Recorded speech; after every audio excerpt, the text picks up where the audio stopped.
सुनते हैं कि महशर में सिर्फ उनकी रसाई है। सुनते हैं कि महशर में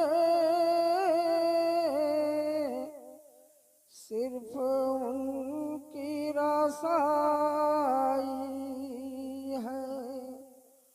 जब उनकी रसाई है लो बात बन आई है। हज़रात मैंने बात ना बनाई है सुना पाऊंगा और ना ही मतलब जो है तकरीर बस।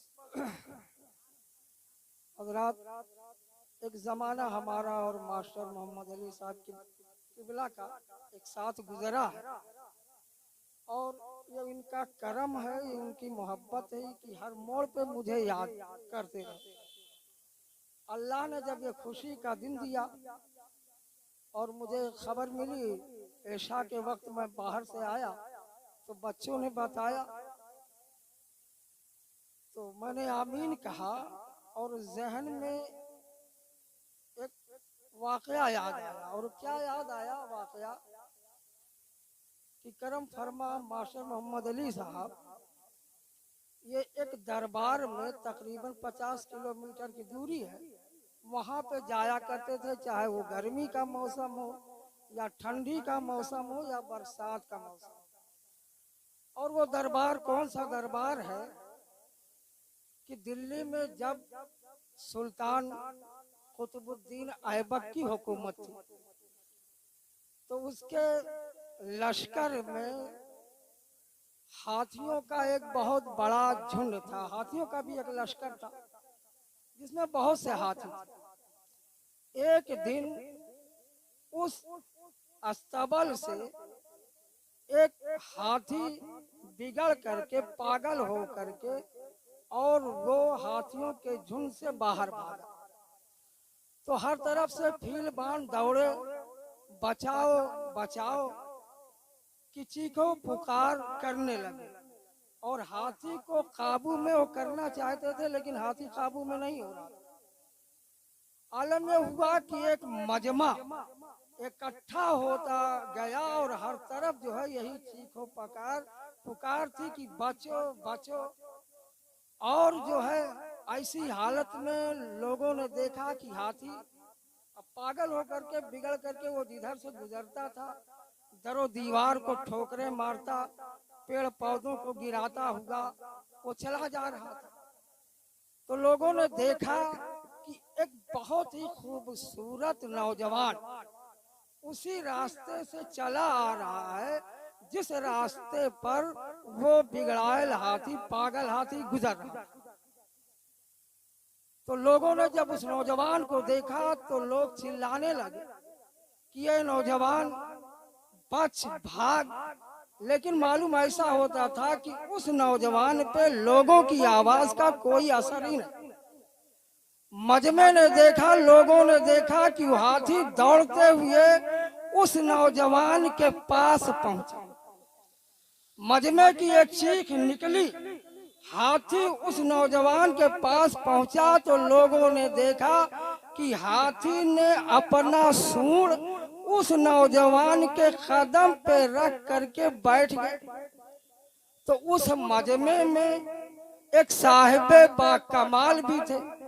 उन्होंने हाथी से पूछा और कहा कि ये हाथी तू तो पागल है, हाथी तू तो पागल है, फिर ये तेरा हाल कैसे? तो हाथी ने जवाब दिया कि ये साहिबे बाकमाल सुनो, मैं पागल जरूर हूँ लेकिन इतना पागल नहीं हूँ कि मैं फातिमा की औलाद को पहचान ना सकूं। तो वो शख्सियत किसकी थी? वो हुजूर मखदूम अशरफ समनानी रहमतुल्लाह ताला अलैह की शख्सियत थी, जहाँ मास्टर मोहम्मद अली साहब जो है जाया करते थे और साइकिल तो मुझे वो याद आया और आमीन कहा और कहा सुभान अल्लाह या अल्लाह। आज ये हुजूर ही का करम है, उनकी दुआ है कि आज मतलब ऐसी जगह पे उनके नाना जान के दरबार में हाजिरी के लिए तैयार, तो ये उनका करम है। मैं हमरे मनवा हमरे मनवा का फूलवा खिला दिया जाए, हमरे मनवा का फूलवा खिला दिया जाए। या नबी अपना रोजा दिखा दिया जाए, या नबी अपना रोजा दिखा दिया जाए। गरजे बदरवा चमके बिजलिया, गरजे बदरवा चमके बिजलिया, और छाई है आका गम की बदरिया, छाई है आका गम की बदरिया। राह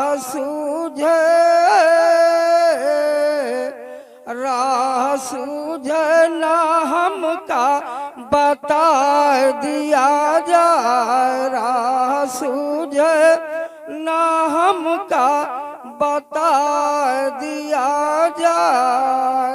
और मास्टर साहब जा रहे हैं, उनसे ज्यादा खुशी मुझे वो याद आ रहा था कि जल थल नदिया दूर किनारा, जल थल नदिया दूर किनारा, तुम हो कश्ती के खेवनहारा, तुम हो कश्ती के खेवनहारा।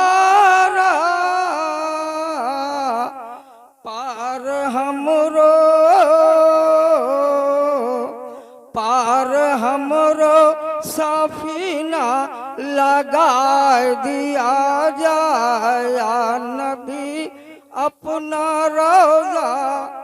देखें अल्लाह तबारका व तआला ने जमीन से पहले पानी को पैदा किया, तो पानी के बीचों बीच में एक तिल जैसा घूम रहा था। जब अल्लाह ने जमीन पैदा करना चाहा तो उसी तिल से फरमाया फैल जा, बस वो फैल गई। तो जहाँ से वो फैली थी वो हिस्सा उभरा हुआ था, उसी जगह पे काबा, उसी जगह पे काबा है दुनिया के बीचों बीच में। और मौलाना मुस्तकीम साहब ने पूरी तकरीर मुकम्मल कर दी है। तो जब हज़रत इब्राहिम ने घर बनाया, अल्लाह ने फरमाया कि इब्राहिम मेरे घर की जियारत के लिए लोगों को बुलाओ। तो हज़रत इब्राहिम ने कहा कि ये मौला मेरी आवाज़ कहाँ तक पहुँचेगी। तो अल्लाह ने फरमाया इब्राहिम आवाज़ देना तेरा काम है और आवाज़ पहुँचाना मेरा काम। तो आवाज़ दी हज़रत इब्राहिम ने, तो आवाज़ रब ने पहुँचाई। जो बाप की पुष्ट में जो रूहें थी, माँ के शिकम में थी, जो बाहर लोग थे, जिन रूहों ने अल्लाहुम्मा लब्बैक कहा, वही रूहें हज के लिए जाती हैं और अल्लाह ताला जिस पर फजल फरमाए वो जाते हैं।